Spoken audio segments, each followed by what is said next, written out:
Hello guys, আসসালামু আলাইকুম। আশা করছি আপনারা যে যেখানে আছেন অনেক অনেক ভালো আছেন।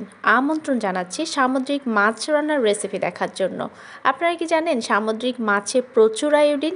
যারা সামুদ্রিক মাছ অনেক বেশি পছন্দ করেন তাদের কখনোই আয়োডিনের অভাব হবে না।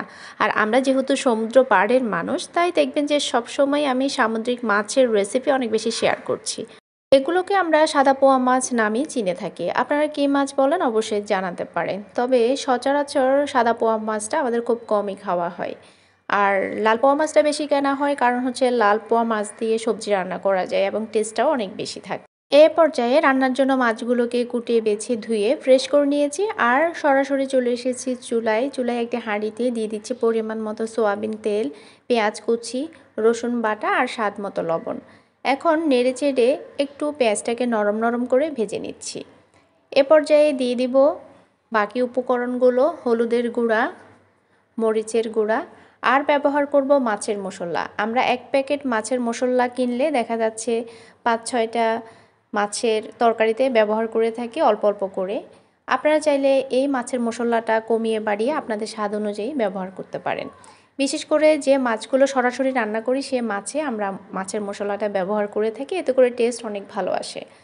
তবে বেশিরভাগই যেহেতু আমরা তরকারির মাছ ব্যবহার করে থাকি, যেমন রুই মাছ, দেখা যাচ্ছে লাল পোয়া মাছ সবজির সাথে, তখন কিন্তু মশলা ব্যবহার করি না। তো আজকে যেহেতু সরাসরি সাদা পোয়া মাছ রান্না করা হচ্ছে, তাই মাছের মশলাটা ব্যবহার করেছি। একবার ব্লক আসার পরে মাছগুলো দিয়ে দিচ্ছি। আমরা সম্পূর্ণ এই রান্নাটি নোয়াখালী স্টাইলেই করছি। আপনারা কিভাবে রান্না করেন অবশ্যই আমাদের সাথে শেয়ার করতে পারেন। মাছগুলো কাঁচা অবস্থায় একটু নেড়ে চেড়ে তেলে ঝোলে মিশিয়ে দিচ্ছি। পরবর্তীতে আর কোনো প্রকার মাছগুলো নাড়াচাড়া করা হবে না, একেবারে পাতিল ধরে হালকা করে নেড়ে দিলেই হবে। বেশি নাড়াচাড়া করলে দেখা যাচ্ছে মাছগুলো ভেঙে যেতে পারে। আর আমরা যেহেতু মাছগুলোকে একেবারেই ভাজি নেই, সরাসরি রান্না করছি, তাই একটু নেড়ে চেড়ে দিব। তো ঢাকনা দিয়ে ঢেকে 6-7 মিনিটের মতো মাছগুলো রান্না করেছি একেবারে মিডিয়াম টু লো হিটে। তো দেখতে পাচ্ছেন রান্নাটা অলরেডি শেষ হয়ে এসেছে। এ পর্যায়ে দিয়ে দিচ্ছি বিলাতি ধনেপাতা। হাতের কাছে যে ধনেপাতাটা ছিল সেটি ব্যবহার করছি। এখন অ্যাভেলেবেল কিন্তু দেশি ধনেপাতা পাওয়া যায়। দেশি ধনেপাতা আরও বেশি টেস্ট হয়, চাইলে সেটিও ব্যবহার করতে পারেন। তো ধনেপাতাটা দিয়ে আমরা আরও 2 মিনিটের মতো ঢাকনা দিয়ে ঢেকে এই মাছগুলোকে কুক করব।